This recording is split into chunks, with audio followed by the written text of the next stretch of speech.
lay doon mais laata loolu Mouhamed dañuy dem parce que tey tamit waa gis-gis la ñu bokkal plateau bi dañuy bàyyi Safia moom tamit mu wëyal ak waa timam avant ñuy ñëwaat ak yéen léegi-léegi macha allah léegi-léegi Aïcha Nene Aïcha gërëm nañ la bu baax di remercier Cheikh Boudio porte-parole bi dugg aussi léegi ñu ngi ciy jéggalu bu baax bu ñu sañoon tey suñu heure dañ leen koy may comme ça ñu toog déglu ko bu baax parce que waxtaan bi am na solo mais vu que rendez-vous la maa ngi lay wax sànq naan la waruñu woon boole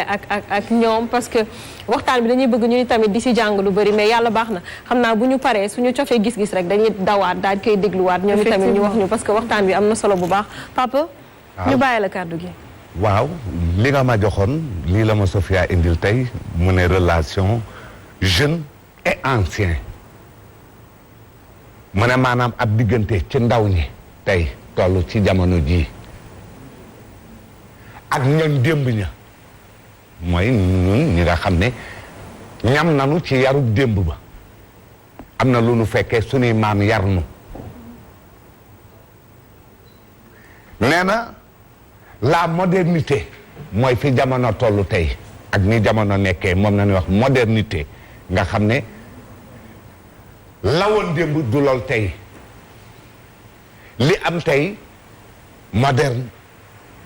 nga xam ne fi mu ne téléphone am na nga xam ne fi mu ne oto am na nga xam ne fi mu ne lépp moo développé nga xam ne mën nga ne bëxal nit fii jot léegi ku nekk États-Unis ñu ne les modernes bokkunu ak nous les traditionnalistes ñi nga xam ne démb wala boog sunu maam ya nga xam ne doon noo yar démb ñu ne modernité tax na mooy sababus lépp loo xam ne am na muy aw ay wala ab ñàkk a déggoo ci diggante guney tey ak mag yi démb nee nañu modernité mooy sabab sa foofu nañ jëm tey waaw man de bokkuma ak ñoom ab yar bokkuma ak ñoom aw yoon mënuma déggoo ak ñoom te ñaanuma yàlla ak yonent bi ak borom Tuubaa ak seen Cheikh Jëmb Fall ak Cheikh Mouhamadul Abi Mbacke ibnu sëñ Abdoulahi borom dër bi ñii ommat ma jëme ma fanu ne yàlla bu ma ca bokk ca barke borom Tuubaa ndax jigéen nañu ak gone te Kajoor a ko wax ñu ne lu neex jigéen neex gune ñaare soo ko toppee du neex yàlla bokkuma ak ñoom mënumaa ànd ak ñoom te ñaanuma yàlla jubóog ñoom wala ma fekk ci leen doom du ma ci amit dina ma jaral ma tàggoo ak yow muy ka jur ak nu ma jural ki ma nàcc ci kawam ak ki nu nàcc ca kaw dina ma jaral ma tàggoo ak yow mënumaa ànd ak ñoom ndax su doon démb lépp looy def ci ndigal nga koy wéyee tey seenum pexe ak seen coobare ak seen xelum bopp doy na leen démb yii ngay dégg tey musuloo koo dégg am nanu am njàng nag yéene naa leen ko macha allah yàlla na leen sunu borom ful am nañu niveau d'expérience yàlla na leen sunu borom taxawu aar leen ndax sama njaboot nanu man maa leen jur fa nu bëgg yàlla na leen fa yàlla ak ci barke ba Tuubaa waaye lii nu jikko woo ñu ne modernité moo ko indi ndax modernité moom moo dem ba indi sax sa borom kër dootoo ko mën a wekk modernité dem ba indi nga taxaw tàllal loxo ne baat laay wut ñu ne féministe nga baat laay wut comme les féministes mu am baat bu ma laaj ba léegi kenn tontuwuma ko ndax féministe dem na ba yëkkati ab loxoom di ñaan ne nan ma légaliser ne su ma ëmbee ëmb ba neexuma sax mën naa koo dindi wala su ma ëmbee ka ma ëmbeexuma mën naa koo dindi ñu ne ko avortement autorisé féministe dina def loolu ñu de démb man xaw moom loolu man mosuma koo gis démb am ci ñu dem ba di ñaan pour ñu légaliser ñaari jigéen yooyu takkante di sëy ñoom féministe dina def loolu ñun de loolu xamuñu ko woon démb ak bërki démb les modernes ñoom ñoo ko xam ñoom seen jamono yàlla bu ma juboo ak ñoom yàlla bu ma ànd ak ñoom ci barke sëñ Modou Abi Mbacke ibnu sëñ Abdoulahi borom dër bi ñu dema dem ba modernité indi kii di sa mbokk jël la indi la ci kër di sa goro boole la at ba jugóor gi nga mën faa sëy nga ëlbatiku ne ko deqal rendi ah ñun de loolu amuloon sunu jamono wow fit de amuñu ko woon goro nga ne yow mi jigéen fonkal say goro ndax goro la jural ki la takk indi la ci kër gi ñoom ay moderne nan su gën a xóotu ñu gën a dugg feneen ndax xamaguma fu ñu jëm il faut ma déglu leen ñu def tour ma xam ku ci nekk fan ngay yëkkatee ak fooy daanee ma soog a mën a dugg ak yow. d'accord papa ayca Sophie dama lay jox kàddu gi ñu ngi waxtaan ci modernité ak tradition tradition yi gis nañ ne ñoom dañ ko fonk lool te dañuy gis aussi que xale yi fonkaleeluñ leen li nga xam ne mooy tradition ñu doon waxtaan ne liggéey bi chaîne la mais dafa mel ni suñu ay waajur wala ñeneen ñi nga xam ne ñooñu waroon jox flambeau bi ñooñu ko joxul ñu bëgg cee ñëwaat rek pour tëj li nga xam ne mooy gis-gis bu mujj ci koor bi en attendant ñuy delluwaat fa ñu nekkoon. en fait thème la boo xam ne daf ñuy intéressé ñun génération bi parce que damay am habitude di wax ne nous sommes la génération incomprise mais bu incompréhension amee ci dara rek communication bi dafa jàllul bu baax da nga wax démb nga wax tey démb continuité tey continuité démb la dafa am lu am importance loo wax bi muy introduire elle a dit que ne dafa mel ni flambeau bi jàllalewuñ ko bu baax mooy ne ñi nekk mag tey ay xale la ñu woon démb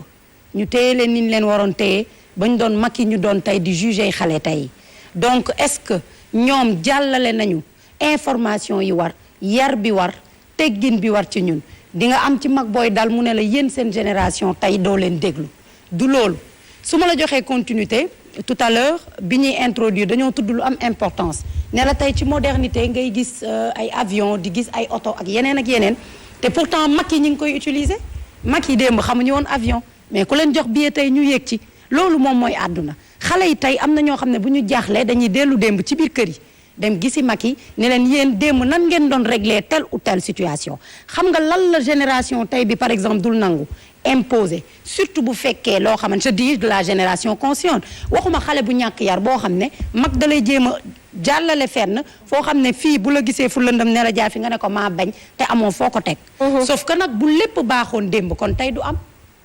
su lépp mag yëpp baaxoon démb kon tey du am donc démb amoon na ay mbir yu doon am yoo xam ne xale yi baax tey ñoom ñoo koy fësal di ko wéyal baax la rek baax amul époque donc modernité dafa am ñoo xam ne dañ koo jël utiliser ko ci façon yu ay anam yu kii am na yu fi Papa lim mu nekk des aspects yu positifs ci modernité am yu fi Papa lim mu nekk ay aspects yu négatifs ci modernité mais ci ginnaaw modernité ak démb dafa am lu ñuy woowee yar et je le dis l'éducation mooy base lépp am na mag yoo xamante ni tey bu ñu waxee kenn du leen déglu am na xale yoo xamante ni bu ñu waxee tey ñu dégg leen mag yi ñoo doon waxee xale bu loxoom setee mën na bokk ak ay mag ndab et on va aller encore plus loin dafa jox sànq Pape jox na exemple jigéen ak ndaw boo xool am na lu ma doon wax démb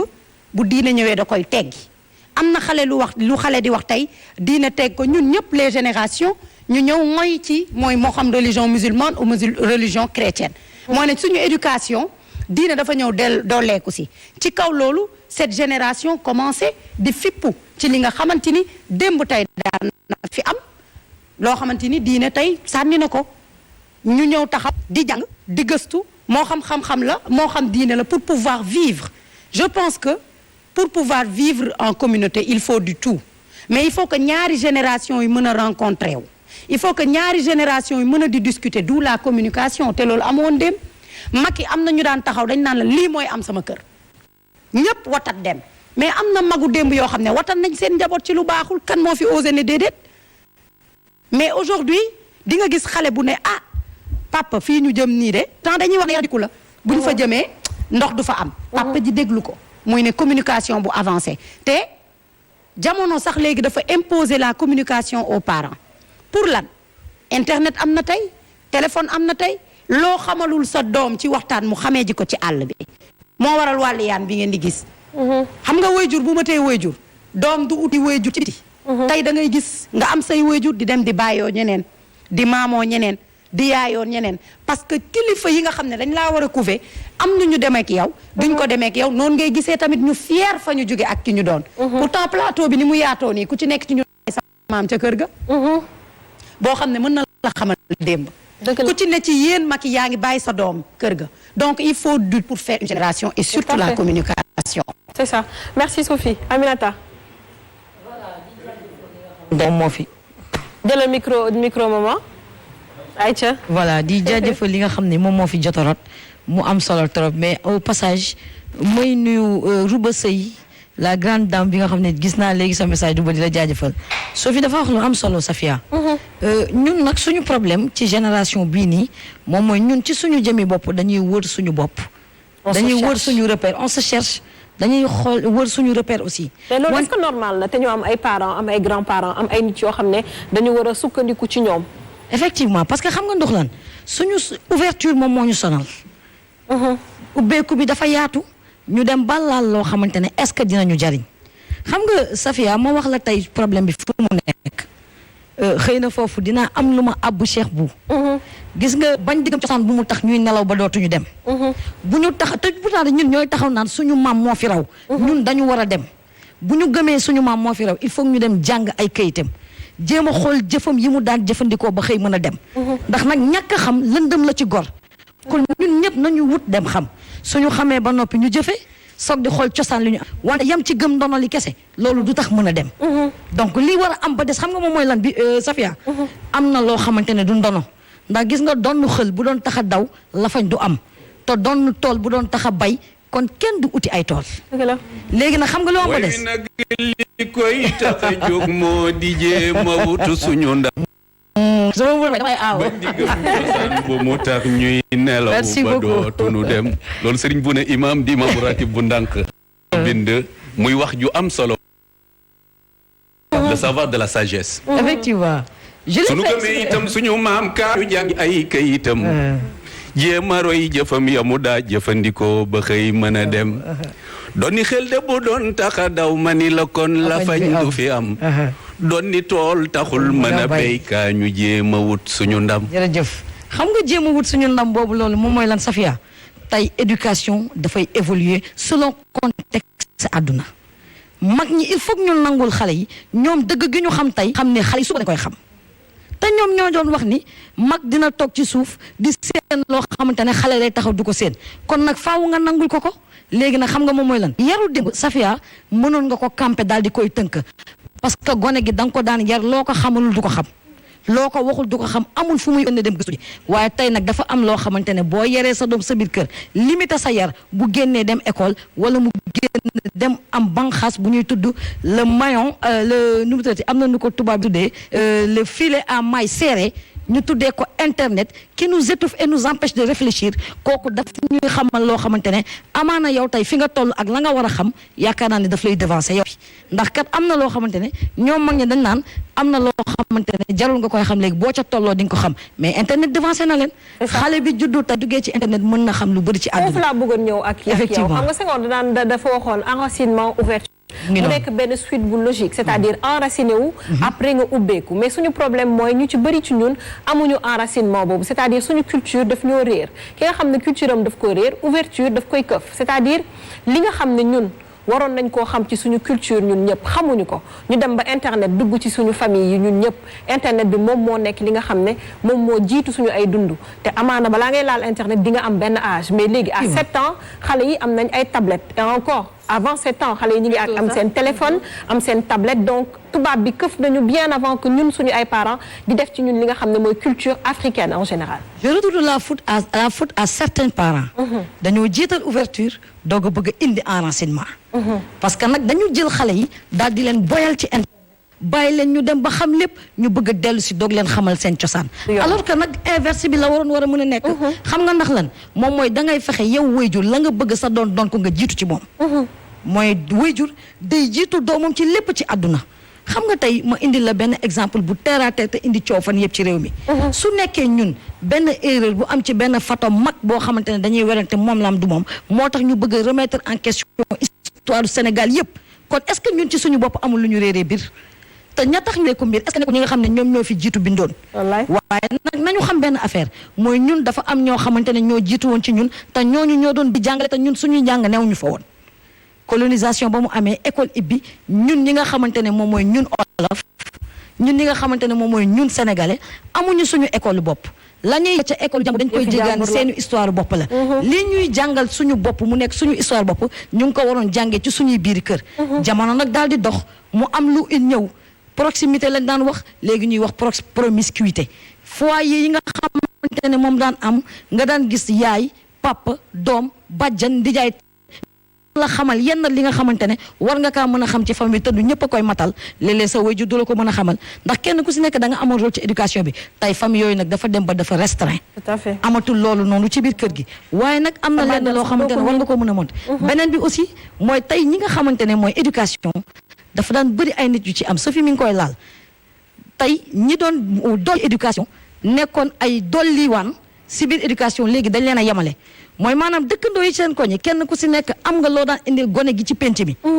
même bu dee sa doom la wala du sa doom parce que da ngay jàpp ni kenn ku si nekk sa responsabilité la ngir gone gi baax mu nekk sagu penc mi waaye tey nag li am ba des xam nga moom mooy lan doom nañ ma baal parce que olof a ko wax sa doomu taab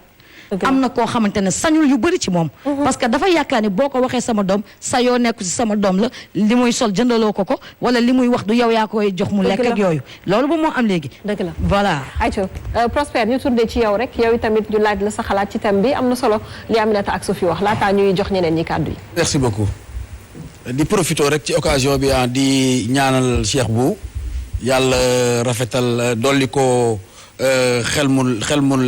mu wér noonu laa ko mën a waxee parce que vraiment il est explicite dans ce qu'il dit même boo ci xamul lu bëri sax da nga xam ne kii li muy wax daf ko teg ci yoon nekkul lu muy làmbaatu et c'est important tubaab dafay faral di wax ne tout ce qui vaut la peine d'être fait mérite d'être très bien fait man loolu laa gëm dëgg la bon maintenant pour ñëw ci thème bi sujet la bu xëy rek bu délicat parce que dafa am souvent yoo xam ne dañ koy fàtte gis nga li ñuy wax ne modernité source de conflit par rapport ak ñi nga xam ne ñoo fi nekkoon démb ak bërki démb ñooñu ñooy responsable yi exactement sa fi xaw na ko junj sànq